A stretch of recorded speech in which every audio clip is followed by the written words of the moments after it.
A lone Soviet submarine officer, Vasili Arkhipov, had the power to launch a nuclear torpedo and single-handedly refused, potentially saving the world. American military chiefs pushed hard for a full-scale invasion of Cuba, completely unaware that Soviet tactical nuclear weapons were already on the island ready to be used against U.S. troops. During the tense standoff, one American U-2 spy plane was shot down over Cuba, and another pilot got lost and accidentally flew his U-2 deep into Soviet airspace, almost being mistaken for a nuclear bomber. Both the United States and the Soviet Union had thousands of nuclear weapons pointed at each other, capable of reaching their targets in mere minutes. If a full nuclear war had broken out, military planners grimly estimated that hundreds of millions of people would have died in the initial blasts, firestorms, and radioactive fallout. Number 10. The invasion that unleashed hell. Imagine this. American warships crowd the horizon off the Cuban coast. It's dawn. The order comes down: invade. Thousands of U.S. Marines hit the beaches, expecting to fight Cuban soldiers, maybe some Soviet advisors. But they were wading into something far more terrifying, unknown to almost everyone in Washington. Soviet commanders in Cuba had tactical nuclear weapons. Short-range frog missiles with nuclear tips. Cruise missiles on naval vessels with atomic warheads. And they had been given provisional authority to use them if their forces faced being overrun, or if communications with Moscow were cut during an invasion. As American troops push inland, they meet unexpectedly brutal resistance. Fighting is fierce. Soviet units, fearing their positions will be overwhelmed and their nuclear assets captured, make a desperate decision. A flash brighter than 1,000 suns erupts over a beachhead packed with landing craft and soldiers. Then another, further inland, targeting a column of advancing American tanks. The U.S. forces are decimated, shocked. Nuclear weapons used on American soldiers for the first time. Back in Washington, the news arrives like a body blow. The president is faced with an unthinkable choice. The Soviets use nukes first. Retaliate. How? Tit for tat, nuclear strike on Soviet positions in Cuba. A wider strike against military targets on the island. The pressure from military advisors already spoiling for a fight becomes immense. They argue that anything less than a massive response will be seen as weakness. If the U.S. retaliated with its own nuclear weapons against Cuba, it's terrifyingly plausible that Moscow would see this as an attack on Soviet forces, triggering a wider response. Soviet medium-range nuclear missiles, also secretly deployed in Cuba, could already be fueling. Their targets set on cities across the southeastern United States: Miami, New Orleans, Atlanta, Washington, D.C. itself. Each step, each decision made in the heat of battle and fear could push both superpowers further up the ladder of escalation. From tactical nukes on a Cuban battlefield to strategic missiles flying between continents, the invasion meant to remove a threat could have directly ignited a global nuclear catastrophe, turning a tropical island into the first battlefield of World War II. Number 9. When one sub-commander almost ended the world. Deep beneath the waves of the Sargasso Sea, the Soviet submarine B-59 was in trouble. It was October 27, 1962, the height of the Cuban Missile Crisis. American destroyers were relentlessly dropping practice depth charges, trying to force the submarine to surface. The concussions rocked the B-59. Inside, the air was foul. Temperatures soared, and the crew was exhausted, cut off from Moscow for days. They didn't know if war had already started. Captain of the B-59, Valentin Savitsky, believed it had. He decided they were under attack and ordered the submarine's secret weapon readied, a T-5 nuclear torpedo with a yield similar to the bomb dropped on Hiroshima. "We're gonna blast them now. We will die, but we will sink them all. We will not disgrace our Navy," he reportedly shouted. 2 officers on board had to agree to launch: the captain and the political officer, Ivan Maslenikov. Both apparently agreed. But there was a third man whose consent was crucial: Vasili Arkhipov. He was not just second in command of the B-59, but also the flotilla commander for all the submarines in the area. And Arkhipov said no. Now, picture a different scene. What if Arkhipov, under the same immense pressure, the same fear, the same lack of information, had agreed? Or what if he had been overruled by a desperate captain? The nuclear torpedo would have been launched. Its target would likely have been the USS Randolph, an aircraft carrier leading the American hunter-killer group. 15-kiloton nuclear explosion erupting from the ocean depths would have instantly vaporized the carrier and several nearby destroyers. Thousands of American sailors would perish in a searing flash.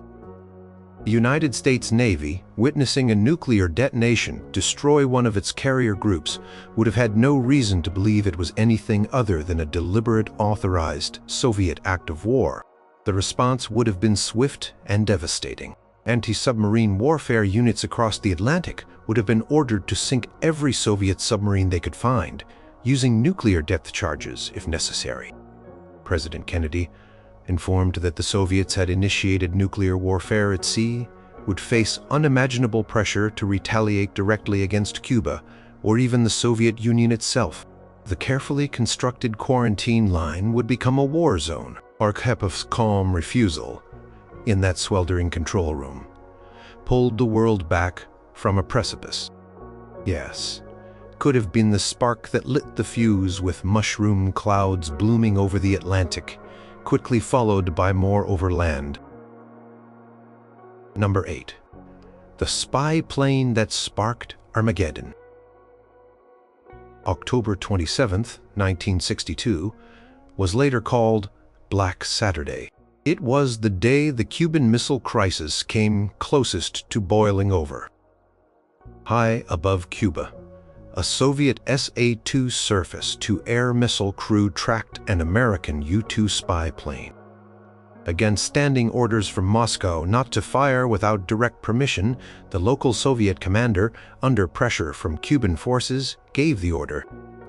The missile launched, and Major Rudolph Anderson Jr., Su-2, was hit. He became the only combat casualty of the crisis. In Washington, the news was electric. The military's top brass, the Joint Chiefs of Staff, unanimously recommended an immediate massive retaliatory airstrike against the SAM sites in Cuba, to be followed by the full invasion they had been advocating for days. President Kennedy, however, hesitated. He chose diplomacy over immediate escalation. But what if he hadn't? What if Kennedy had listened to his generals? Imagine U.S. fighter bombers screaming over Cuba the next morning. October 28. Their targets, every known Soviet SAM site and missile launcher bombs rained down. Soviet soldiers and technicians are killed. How would Premier Khrushchev in Moscow react to news that American planes were bombing his forces in Cuba and killing Soviet citizens? He would be under immense pressure from his own hardliners to strike back. Perhaps Soviet forces in Cuba would launch their remaining medium-range ballistic missiles, MMRs, at the United States before they were destroyed on the ground. Targets like Miami, Washington, D.C., or military bases in the southeast could be hit with nuclear warheads. Alternatively, consider another U-2 incident from that same dreadful day. While Anderson was shot down over Cuba, another U-2 pilot, Captain Charles Molesby, got lost on a routine air sampling mission near the North Pole. He accidentally strayed deep into Soviet airspace over the Chukotka Peninsula in Siberia for over 90 minutes. Soviet MiG fighters scrambled to intercept him. U.S. Air Force F-102 fighters armed with nuclear air-to-air missiles also scrambled from Alaska to escort him home. For a terrifying period, armed Soviet and American jets were in the same airspace, with one U.S. plane violating Soviet territory at the peak of the world's worst nuclear standoff. If Maltby's U-2 had been shot down over the USSR, or if a dogfight had erupted, American Strategic Air Command, already on high alert, might have interpreted it as the prelude to a Soviet surprise attack. With missiles in Cuba still active, any sign of aggression over Soviet territory could have been misinterpreted as the first wave. In the fog of war and extreme tension, a downed spy plane over Cuba or Siberia could have easily been the trigger for an unstoppable chain reaction of attack and counterattack, leading to full-blown nuclear war. Number 7. Castro's fiery last stand. Fidel Castro, the revolutionary leader of Cuba, was a man of intense conviction. As the missile crisis unfolded, he became convinced that an American invasion was not just possible, but inevitable.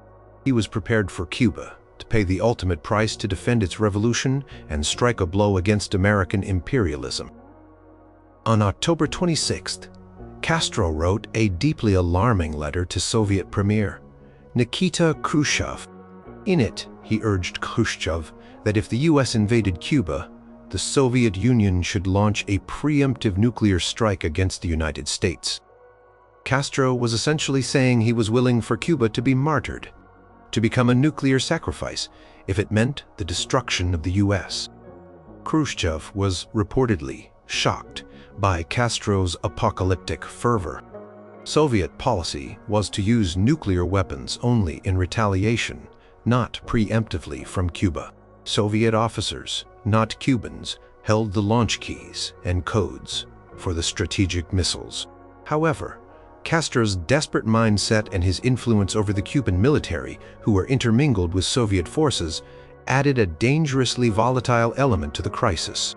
Imagine a scenario where Castro, believing an American attack was imminent, orders his own Cuban anti-aircraft batteries to fire on low-flying American reconnaissance planes. Something he actually did during the crisis, further heightening tension. What if one of these Cuban actions inadvertently killed American pilots or led to a U.S. plane crashing in a heavily populated area, causing civilian casualties? The U.S.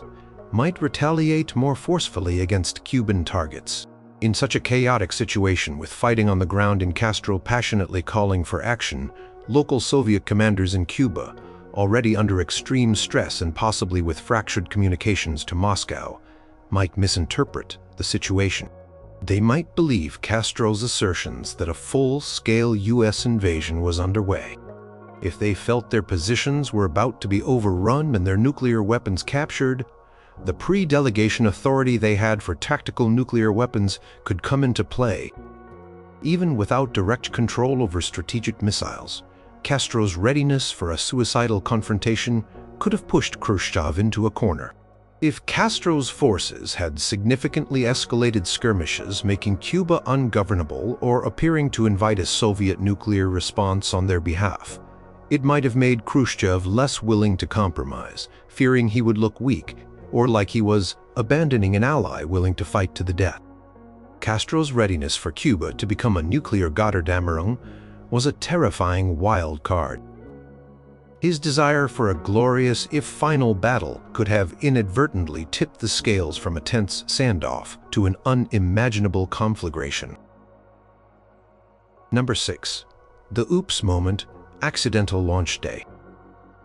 Cold War was filled with terrifying close calls, moments when nuclear war could have started by sheer accident. During the Cuban Missile Crisis, with nerves frayed and weapon systems on hair-trigger alert, the risk of such an oops moment was astronomically high. Both the US and Soviet Union had early warning systems, but these systems were not foolproof. Flocks of geese, solar flares, even a rising moon had at other times been misinterpreted as incoming enemy missiles. Picture this in a dimly lit NORAD command bunker deep inside Cheyenne Mountain or a similar facility near Moscow. A young technician stares at his radar screen.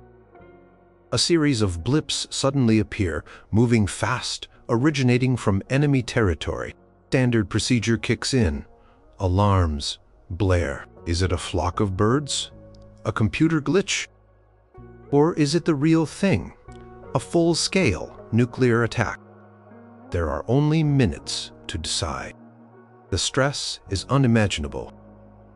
Every drill, every instinct screams, retaliate before our own missiles are destroyed in their silos.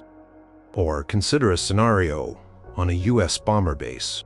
Strategic Air Command, SAC, was at DEFCON2, the highest level of alert, short of actual war. B-52 bombers loaded with hydrogen bombs were airborne 24/7, flying to fail-safe points near the Soviet border, awaiting the go code. What if, due to a wiring malfunction, a garbled radio transmission, or extreme human error under pressure, one of those bombers mistakenly believed it had received the order to proceed past its fail-safe and attack its assigned target in the Soviet Union? Even a single unauthorized nuclear detonation could have been catastrophic. If a lone missile, launched by mistake, struck a city, would the targeted nation believe it was an accident? Or would they assume it was the start of a calculated first strike? The doctrine of use them or lose them was deeply ingrained. If one side believed it was under attack, the pressure to launch a full retaliatory strike immediately before their own command and control systems were destroyed would be almost irresistible. During the crisis, there were reports of U.S. missile test launches from Vandenberg Air Force Base that, for a horrifying moment, looked on some radar screens like they could be launches from Soviet submarines off the coast. In Florida, an Air Force security officer, mistaking a bear for a saboteur at Duluth Sector Direction Center, triggered an intruder alarm. This alarm, through a wiring error, was incorrectly transmitted to Volk-Field Air National Guard Base as a scramble order for their nuclear-armed F-106 interceptors to take off, believing World War II had begun. Only a frantic phone call and an officer driving his car onto the runway to block the planes prevented a potential disaster. In the superheated atmosphere of October 1962, a single loose wire, a misinterpreted shadow, or a moment of panic could have been the unintentional spark that ignited global thermonuclear war. Number 5. Berlin becomes Ground Zero 2. While all eyes were on Cuba, another Cold War flashpoint was simmering dangerously, the divided city of Berlin. Deep inside East Germany, West Berlin stood as an isolated outpost of capitalism and democracy. Access to it was a constant source of tension. The Berlin Wall had gone up just a year earlier, in 1961, dramatically raising the stakes. Both NATO and Warsaw Pact forces, armed to the teeth, faced each other across the Iron Curtain in Germany. Imagine that as the Cuban crisis reached its peak with US and Soviet leaders locked in a nuclear stare down a separate incident flares up in Berlin. Perhaps East German guards at checkpoint Charlie fire on someone trying to escape, and West German police fire back. Or maybe Soviet forces decide to test NATO's resolve by temporarily blocking an Allied convoy on an access route to West Berlin. In normal times, such an incident might be contained, but with the world already on the brink over Cuba, any spark in Berlin could ignite a second front. Leaders in Washington or Moscow might interpret a Berlin provocation as a diversionary tactic, a sign that the other side was preparing a wider offensive. Are they trying to distract us in Cuba while they make a move in Europe? One side might wonder. Or are they testing our resolve in Berlin before striking from Cuba? Paranoia and mistrust were at peak levels. If fighting broke out in Berlin, even conventionally at first, the risk of escalation was enormous. NATO plans called for the use of tactical nuclear weapons if Warsaw Pact forces, with their conventional superiority in numbers, threatened to overrun Western Europe. The Soviets had similar plans. Tank battle near the Brandenburg Gate could quickly lead to artillery shells, then short-range tactical nuclear missiles being fired by desperate commanders on either side to avoid defeat. Once nuclear weapons were used in Europe, even on a limited battlefield scale, the firebreak would be crossed. Would the US then feel compelled to use strategic weapons from Cuba or from its homeland to prevent a Soviet takeover of Europe? Would the Soviets, seeing nuclear explosions in Germany, launch their missiles in Cuba and from their own territory against the United States? The Cuban Missile Crisis could have metastasized, linking the Caribbean standoff with the German tinderbox. Instead of one path to nuclear war, there would be two, intertwined and mutually reinforcing, making a global holocaust almost unavoidable. Berlin, a city that had already suffered so much, could have become ground zero for a European nuclear exchange that then engulfed the world. Number 4. Whispers and bad phone lines to nuclear war. In the terrifying dance of the Cuban Missile Crisis, the most crucial moves were often made, not in public speeches or United Nations debates, but in secret back-channel communications. Primary link was between U.S. Attorney General Robert F. Kennedy, the president's brother, and Anatoly Dobrynin, the Soviet ambassador to the United States. They met in clandestine locations, trying to find a way out of the escalating nightmare. Their conversations were the lifeline preventing all-out war. But what if that lifeline had snapped? Communication in 1962 was not instantaneous like today. There were no secure hotlines directly connecting the White House and the Kremlin until after the crisis. Messages between Kennedy and Khrushchev were often lengthy, formal diplomatic cables that took hours to transmit, translate, and decode. This led to dangerous delays and potential misunderstandings. For example, on Black Saturday, October 27th, two contradictory letters arrived from Khrushchev, one conciliatory offering to remove missiles from Cuba if the U.S. pledged not to invade. The second, more belligerent, demanding the removal of U.S. Jupiter missiles from Turkey. Kennedy administration chose to publicly respond to the first, softer letter, a gamble that paid off. Imagine if a crucial message from Robert Kennedy to Dobrynin was garbled in transmission, or if a tired translator made a critical error, unintentionally conveying a harder line or a threat that wasn't intended. Or what if one side, under immense pressure, interpreted a delay in response not as a sign of careful consideration, but as a stalling tactic, while the other prepared to strike? The U.S. was also using other less direct channels. A journalist, John Scali of ABC News, was approached by a KGB operative, Alexander Fomin, real name Alexander Feklesov, with a proposal.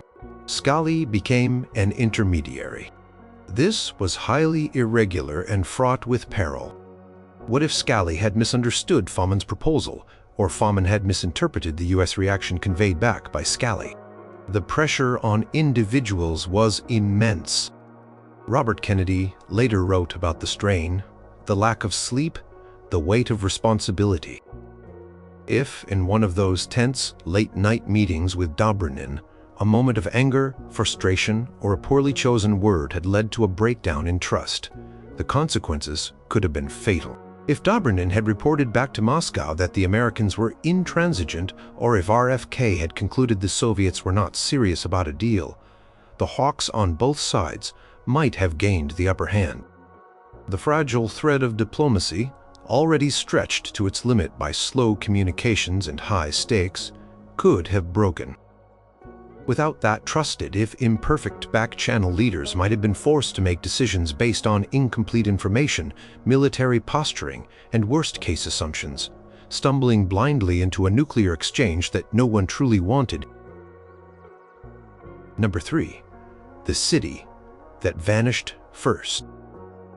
The strategic nuclear arsenals of 1962 were terrifyingly potent. While smaller than the peak Cold War stockpiles, they were more than capable of obliterating major cities. Both the United States and the Soviet Union had war plans that involved targeting enemy capitals, command centers, and key industrial areas. A decapitation strike, an attempt to eliminate the enemy's political and military leadership in one swift blow, was a horrifying but very real possibility. Imagine a scenario where one side, either out of desperation or a cold, calculated gamble, decides that a limited, shocking nuclear attack might force the other to back down. Perhaps military hardliners convince their leader that a demonstration of resolve is needed. The target: Washington, D.C. or Moscow.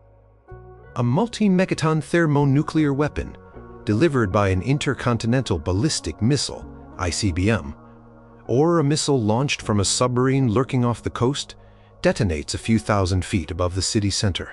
In an instant, the heart of a nation is vaporized. The White House or the Kremlin, along with square miles of the surrounding city, simply ceases to exist. Colossal fireball brighter than the sun expands outwards, followed by a deafening shockwave that flattens buildings for miles in every direction. Massive firestorms erupt, consuming everything flammable, sucking oxygen out of the air, and creating hurricane-force winds.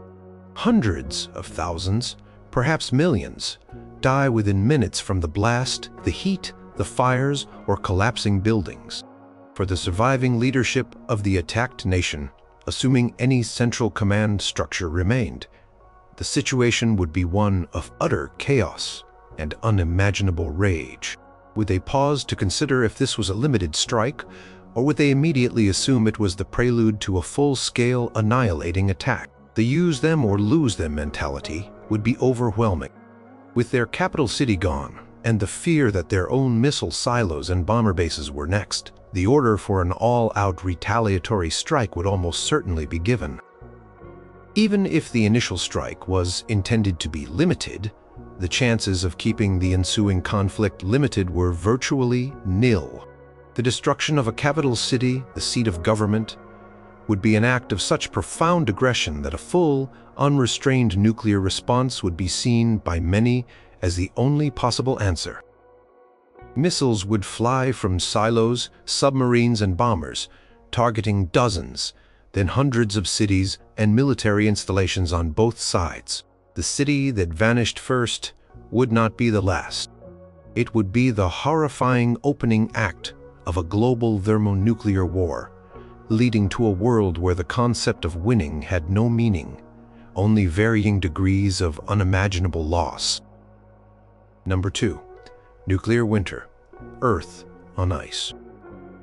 If the Cuban Missile Crisis had escalated into a substantial nuclear exchange, not necessarily the all-out scenario of every single weapon being fired, but a war involving hundreds of warheads exploding over cities and industrial areas, the immediate devastation would have been horrific.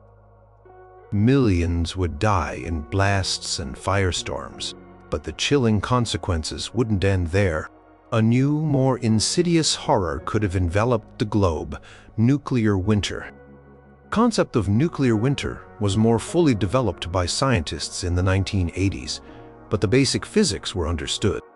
Massive urban firestorms, ignited by nuclear detonations, would send enormous plumes of black sooty smoke high into the stratosphere, far above where rain could wash it out. This dense layer of soot would act like a shroud around the Earth, blocking a significant portion of incoming sunlight.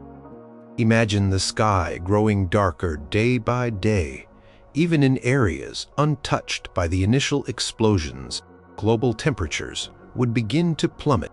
Within weeks, even in summer, a deep, unnatural chill would set in. Average temperatures could drop by many degrees Celsius, potentially leading to freezing conditions in mid-latitudes even during the growing season. Agriculture worldwide would collapse. crops would fail on a massive scale. Grain reserves would be quickly exhausted. Livestock would die from cold and starvation. The world would face famine on a scale never before seen in human history. Billions could starve. Culnoaks would be thrown into chaos. Forests might die. Marine life, dependent on sunlight reaching the oceans, would suffer. Rainfall patterns would be disrupted, leading to widespread droughts in some areas and unseasonal blizzards in others. Fresh water sources would freeze or become contaminated. Society, already reeling from the direct effects of nuclear war in targeted countries, would completely break down globally. Governments, if any still existed, would be powerless to cope with the worldwide climactic catastrophe. People would be struggling for basic survival in a cold, dark, and barren world. The delicate web of life that sustains our planet would be grievously wounded. While the immediate blasts would kill millions, the slow creeping cold and darkness of a nuclear winter could threaten the survival of humanity itself, a long drawn-out epilogue to the fiery violence of nuclear war, leaving Earth a much colder, harsher, and emptier planet. Number 1. No winners, just survivors in a rad-soaked world. This is the ultimate chilling scenario. The Cuban Missile Crisis doesn't de-escalate. Instead, it spirals completely out of control. Miscalculation, accident, or a hardline decision on either side triggers the full execution of strategic war plans. The United States SIOP, Single Integrated Overnipo Plan, and its Soviet equivalent are unleashed. Thousands of nuclear warheads carried by ICBMs, submarine-launched missiles, and long-range bombers are sent hurtling towards their targets across the Northern Hemisphere. Within hours, civilization as we know it would end. Major cities in North America, Europe, and the Soviet Union would be targeted. New York, London, Paris, Moscow, Washington, Los Angeles, Chicago, and countless others. Each detonation would create a zone of total destruction miles wide. Firestorms would rage, incinerating everything. The immediate death toll would be in the hundreds of millions. But that would only be the beginning. A far deadlier, invisible killer would spread silently across the land. Radioactive fallout. The explosions would suck up tons of earth and debris, irradiating it and flinging it high into the atmosphere. This lethal dust would then drift on the winds, settling back to Earth and poisoning everything it touched: soil, water, plants, animals. Anyone exposed to heavy doses would die a slow, agonizing death from radiation sickness. Cancers and genetic mutations would plague survivors and their descendants for generations. There would be no governments left to organize rescue or relief. No hospitals to treat the sick and injured. They too would be gone. No electricity, no clean water, no food distribution systems. Roads and railways would be destroyed. Communications would be non-existent. Society would collapse into a primitive struggle for survival. Small, isolated bands of survivors would huddle in an alien hostile world, scavenging for uncontaminated food and water, constantly threatened by radiation, disease, and other desperate survivors. The environment itself would be shattered. Vast areas would be uninhabitable for decades, perhaps centuries. The smoke from burning cities and forests could indeed trigger a nuclear winter, as described earlier, plunging the planet into a prolonged period of cold and darkness, further decimating plant and animal life.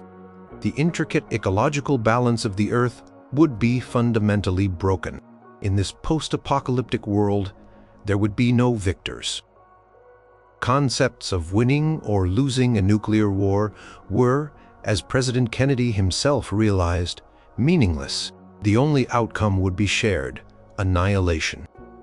The legacy of a hot Cuban Missile Crisis would be a devastated planet, a shattered biosphere, and a tiny, traumatized remnant of humanity left to wander the ruins, a chilling testament to how close we came and a stark reminder of the stakes involved when 80 times over.